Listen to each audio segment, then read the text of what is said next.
30 il öncə bu konstitusiya qəbul edilərkən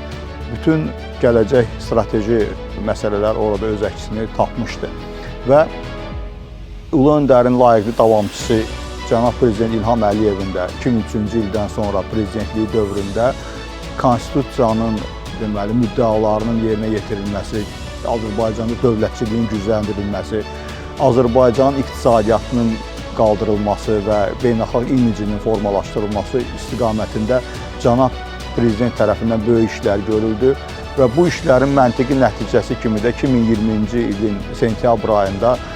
Ali Baş Komandanın rəhbərliyi altında cəmi 44 gün ərzində Azərbaycan işğal altında olan torpaqlarını azad etdi və bundan sonraki dövrdə də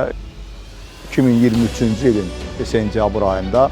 antiterror əməliyyatının uğurla keçirilməsi nəticəsində Azərbaycan öz ərazi bütövlüyünü və suverenliyini bərpa etmiş oldu. Və bütün bu nailiyyətlər nəticə etibarilə Azərbaycanın bugün çiçəklənməsinə, güclənməsinə, regionun lider dövlətinə çevrilməsinə gətirib çıxardı. Bir vətəndaş cəmiyyəti fəali kimi mən xüsusi qeyd etmək istəyərdim ki, Azərbaycanın dövlətçiliyinin möhkəmləndirilməsi Azərbaycanda güclü vətəndaş cəmiyyətinin formalaşmasına gətirib çıxardı. Vətəndaş cəmiyyətinin formalaşdığı ilk illərdə təəssüf ki, bəzi xarici qüvvələr,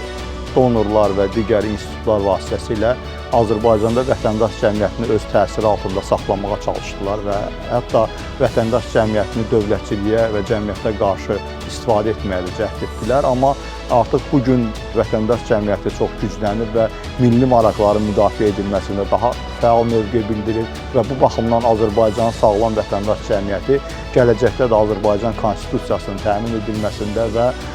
ölkənin suverenliyinin möhkəmləndirilməsində vacib rol oynayacaq.